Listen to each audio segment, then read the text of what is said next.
Good evening, friends. This is your host to welcome you through the creaking door into the inner sanctum. Slither in, won't you? Sorry the place is such a mess. I'll sweep it up later. Those are just chips off the old block. Been doing my bone work. Oh, didn't I tell you? Sure, I'm going back to Skull this term. All cozy now. Ready to string along with us for a while. Good. After all, this is a newspaper story. If you feel a little cold as we go on, it's only because we have a story to tell you.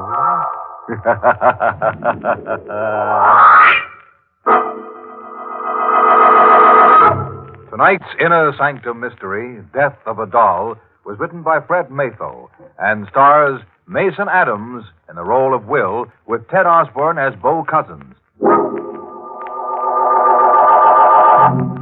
This is the story of Willie Harper and the devil, and how Willie, on his first assignment for the Morning Blade, finds himself at 2 in the morning, sweating nervously in the murky shadows of a riverfront street. Willie has a gun in his pocket and a doll that belongs to a dead girl tucked under his arm. A block away, leaning against the one streetlight, impassive, grotesque, ape-like, is the devil, waiting for Willie.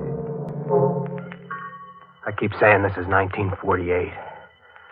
And I keep saying this is Manhattan. And I keep saying whether you believe in the devil or not, you don't meet him till you're dead. But believe me, that's the devil over there under that lamp. At 3 o'clock, he's coming for me. Sure, you've got a right to think I'm crazy, standing around waiting to be killed with a doll under my arm. This all started 10 days ago around 5 in the afternoon at the city morgue. McGrundy, the night editor, sent me there on my first assignment. The morgue, he says, is a good place to start for stories. Looks like you might be in luck, son. How's that? Come along with me. What's your name? Will Harper. All right, Willie. Come down to the coolers with me. Yes, I'm very wrong. I've got a story in there for you. The girl in locker number 7. She's been here 4 days. Tomorrow we close the case on her. What does that mean, Mr. Jackson? Means, in spite of everything the police have been able to do, we can't find out her name, where she lived, or anyone who knew her. How was she found? Tugboat crew fished her up the river. Tomorrow, she goes to the city burial grounds in a plain box marked Jane Doe. That's horrible. Just dying and nobody... Do you think she was murdered? There's not a mark on her. Police say she wasn't. But I want you to look at her face and tell me what you think. This is Jane Doe of number 7, son. Jane, this is Willie Harper.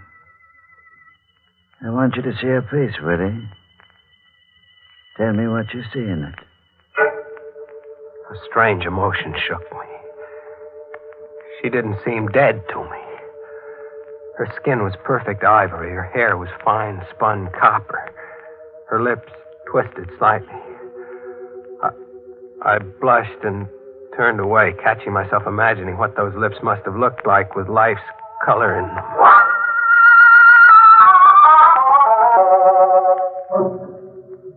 Jackson led me back to his office without speaking. As I lit a shaky cigarette, he fished a brown paper bag out of his desk. He handed it to me, tilting it forward as he did so. What the devil? Yeah. And when they pulled her out, she was clutching this doll close to her. Even the doll hasn't helped trace her. The police are through with it. Mr. Jackson, you'll think I'm nuts. But I suddenly feel sore, boiling mad. I don't know why, but I think she was murdered. The look on her face is... Kind of ask you to help? Yes. Dead girl nobody wants. And a doll. Here's your story, Willie. Too bad you didn't know her before. Yeah. Well, thanks. Here. Take the doll along, Willie.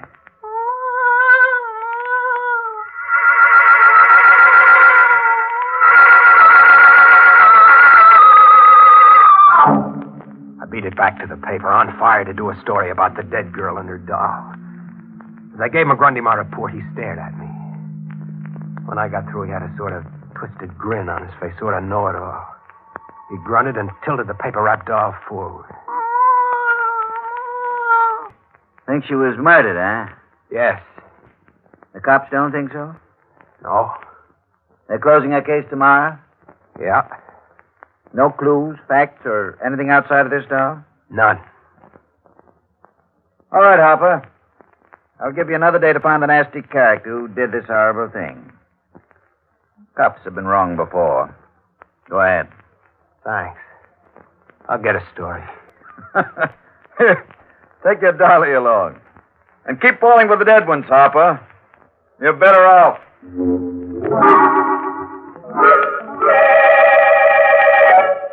Now I know why I resented that crack of McGrundy's. He must have guessed before I did that I had fallen in love with the girl in the morgue. Half hour later, disgusted with my own morbidity, I went to my room before going out to eat. Slammed the door and tossed the doll onto a chair. I couldn't shake the feeling that the nameless girl in the morgue had something to say to me. If only the doll could talk, could tell me about her. What was she like? Was her voice soft? Was it kind? Who was cruel to her? Where did she live? Who killed her? Doll, who?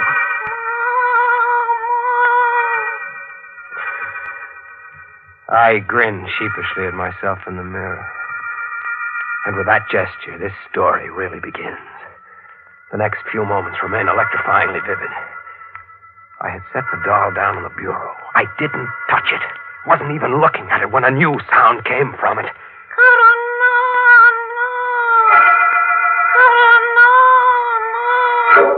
I stared at the crumpled, ridiculous little form, almost afraid to touch it again, but I did. I had to. I picked it up and tilted it limply. Karanana. That was what I had heard. A sound? A sound only? No. Somehow I thought it was more than a sound. A name? Maybe a name. Half because I didn't want to stay alone with the doll any longer, and half on a hunch. I stuffed the doll in its bag and went back to the paper. I went straight to the reference room, filed the doll under my arm. What are you looking for? I want to know if you've got anything in the files on someone named Karanana, spelled with a K or a C. Huh? It's funny, you seem amused. Don't tell me he's around again. If you've got a lead on Karanana, you've got some story. Oh, will you get me the clips on him? I'll get you Myers' Anthropology of Asia. He's in there. Anthropology? Why, who is he? The devil. Karanana. Of course, an almost forgotten myth from Asia. Lucifer on Earth, wearing out one body after another, walking the earth always. I remember it now from college. I did on a long walk and headed down Fifth Avenue, my head whirling with a maddening conflict. I think I would have given up the whole thing then, but always at the point of going home to bed or of chucking the blasted doll in a can. The face of the girl in the morgue blanked out other thoughts. When I reached Washington Square, it was dusk. The sidewalk artists were packing up their canvases as I passed them, all but one, that is. He was a tall, angular man with a completely bald head, whose 4 or 5 paintings had the advantage of a street light. The man paid no attention to me. Until at the sight of one painting, I stiffened in utter shock. What's the matter, friend? Is the stuff that bad? That one. The one of the girl. It's... Woman with a doll, I call it. Like it? Who's the girl? Do you know her? Tell me. Sorry, I'm selling oil paintings, friend. I'm not a dating bureau. No. You've got me wrong. I've got a good reason for asking. Look, I'll prove it. Here. Isn't this the doll you painted with a girl? Where'd you get that? I haven't seen Hazel in a week. She left for the coast. I gave her that doll to pose with. What's wrong? Hazel is dead. Dead? Where is she? If I tell you, will you promise to say nothing for a while? I'm a reporter for the Blade. My name is Will Harper. I won't say anything unless I believe you had something to do with it. Where is she? I'll take you to her. She's at the city morgue.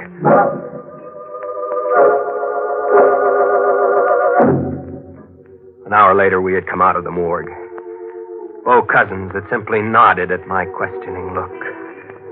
Seeing the girl again, knowing her name now, added to the emotions I already felt for her. I had a sudden impulse. We handed the artist Hazel's doll. Are you giving me the doll? No, I want it back. But I want you to tilt it. Make it cross. What did that sound like to you? What did you hear? The doll said, Karanana. You heard it, too. Again, say that name again. What did you hear the doll say? I distinctly heard it say, Karanana. Then I'm not crazy. And do you know who Karanana is, Mr. Cousins? I'm afraid I do.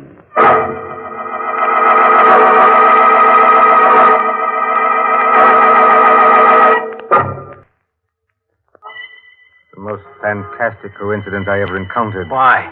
Do you know who Karanana is? The devil. Lucifer, Satan. Quite. I think we'd better go to my place and talk this out. Certainly, if what I think is true, no one will believe us.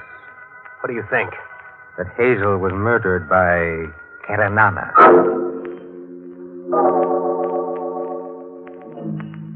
I followed Bo Cousins silently along the dark streets of the lower city. His long legs led us finally to a dingy, narrow, fish-fouled street where we climbed an outside stair to the loft of a warehouse. You're in love with her, aren't you? An amazing circumstance to be in love with someone you met too late. I could have loved her, yes. I met her at a Bowery Mission House. Conceived the idea of painting her with a doll. Somehow that seemed right to me. Go on. Well, we worked here for 3 weeks on the painting. I paid her enough so that she could go to California. Dream of hers. One night, as we walked the streets nearby, Karanana appeared. Karanana? Yes, Karanana. Or a man who calls himself Karanana. The devil, or the human form of the devil. However you choose to think. There can't be such a thing. The devil, it's just a myth. Is it? I met him in Istanbul 8 years ago in a cafe. Did a painting of him. What's he like? Squat, massive man, ape-like. As I painted him, he admitted to me such crimes that I could hardly hold my brush. Like what? He made his living a professional murderer. Very discreetly, very cleverly, very effectively. Why didn't you turn him in? Really, now. I like to paint and to live. He was so pleased with the picture I made and gave him that he told me any time I needed to rid myself of some embarrassing person, he'd be around. Lucky you, but who'd believe that story? We do, Willie. And that's the important thing. Do you have any spare cash? Why? I have about $150. If you could make up the difference, I think we should claim Hazel's body and give the child a decent burial.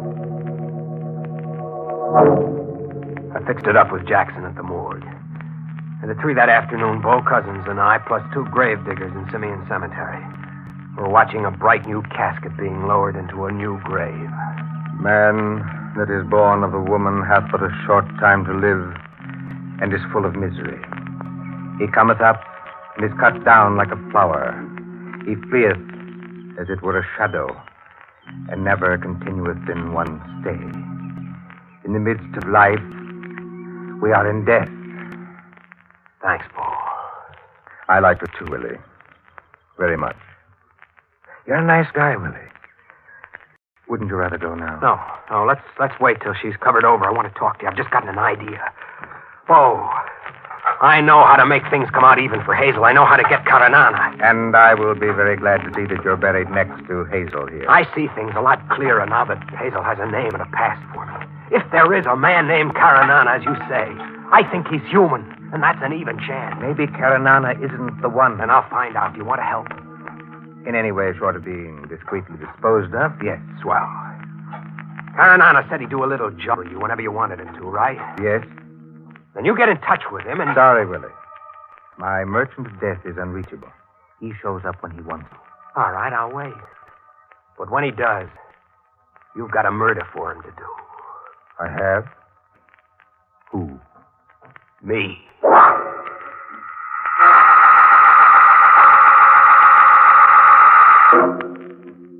That was a week ago. An exciting week for me, covering all sorts of stuff in the paper. I'd begun to think Bo Cousins was an imaginative phony. Even my editor, McGrundy, had stopped kidding me about Hazel's doll perched on my desk. Then this morning at 9:30, I got a call. Morning, Blade, Willie Harper. Greetings and farewell, Willie. This is Bo Cousins. Bo. What's up? The devil is in town, Willie. He wants to see you. Caranana? Yes, I saw him last night. He was delighted to help me get rid of you. I see. I told him you were a reporter who was planning a story about art which tore my work to pieces. What's the matter, Willie? Change your mind? No. Did he say where? He never lets his clients in on the details. But he did say I'd be rid of you by 3 o'clock tomorrow morning. Thanks, Bo. I'll be seeing you. Quite seriously, Willie. I hope so. Be careful. Remember, bullets don't work on some things. Bye. So long. By 3 this morning, you said. I didn't know where, exactly when, or even if I could get the drop on the devil and force the truth about Hazel out of him.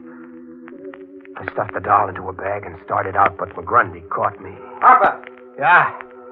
Woman shot through the back of the head. Blank solitaire, 147 Parkway North. Husband with her. Go on out on it and phone it in. Right. When I hit the lobby downstairs, an unaccountable chill got me in the small of the back. Something made me stop short and turn around. It was my first look at Caranana.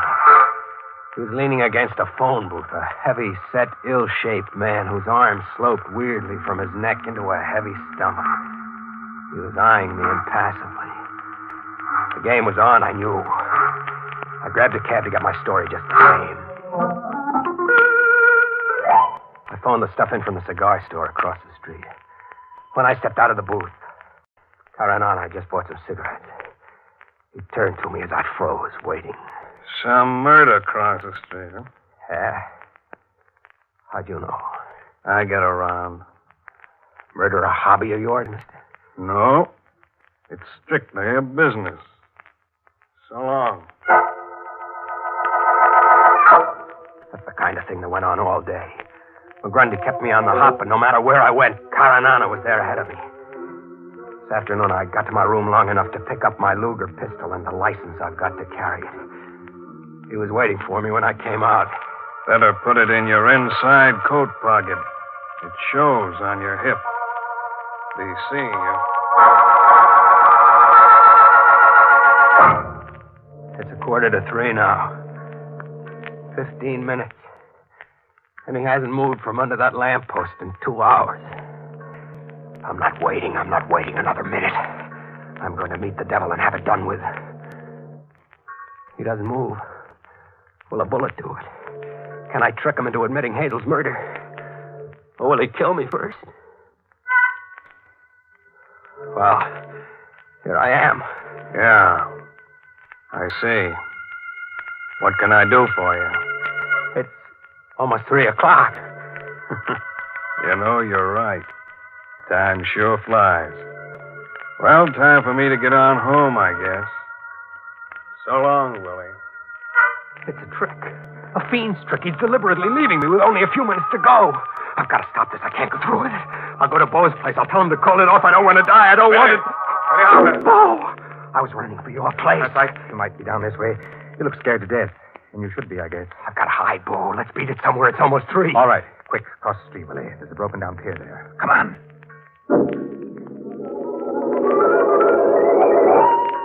Pretty dark here, Willie. But we're safe for a while.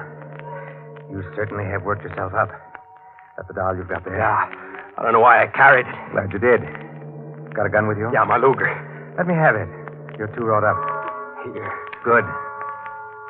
Now be still a moment. 3 o'clock. Yes. 3 o'clock, Willie. Time for us to part. What do you mean? You are not a very astute person, are you, Willie? Why? Maybe Hazel's doll can tell you.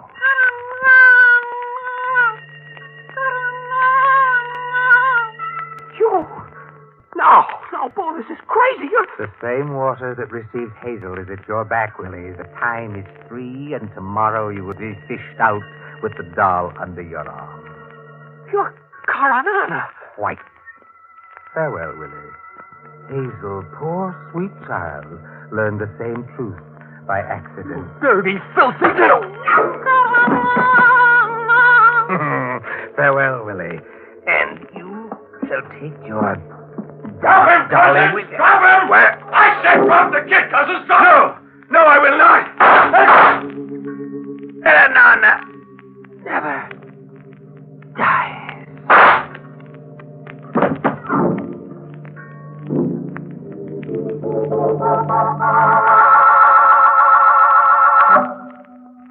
How's the head feel now, Willie? Better, Mr. McGrundy. Thanks, lots better. My professional pride hurts more. Well, it needn't. You followed through like an old timer on that story, didn't he, Shay? Yes, he'll do. How could I have taken you for the devil, Inspector Shea? I've been called worse. How did you know where I was going to be and all that? How come you were on hand at the end? Well, I cover the morgue, Willie. When a young guy suddenly decides to claim a nameless corpse, it's time to follow up on it. Well, you seemed okay, but Cousins turned out to be wanted as a professional killer. So you tagged me to get to him. Sure. He was after you, no doubt about that. Oh, there's your doll, Willie. Yeah. Well, I tilt the doll and nothing happens. No sound. Must be broke. I guess she doesn't have to speak anymore, Mr. McGrundy.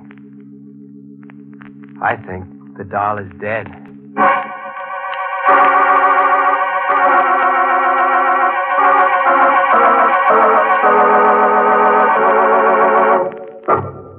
Hey. Want to buy a doll? I'll sell it to you, but there'll be the devil to pay. Take a tip from Willie Harper. There's no romance at the morgue. You'll find nothing there except cold, hard figures. Sorry I've got to skip along now, but I've got a date with Hazel's doll. She promised to help me in a grave situation. I've just got to dig up something for next week's show. I think if we work at it long enough, we'll turn something up. Don't you?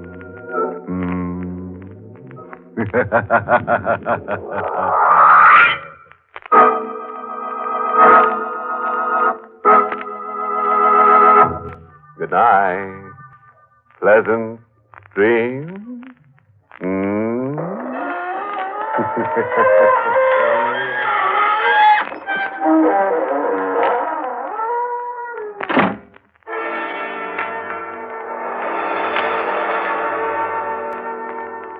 This is the United States Armed Forces Radio Service, the voice of information and education.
Thank you.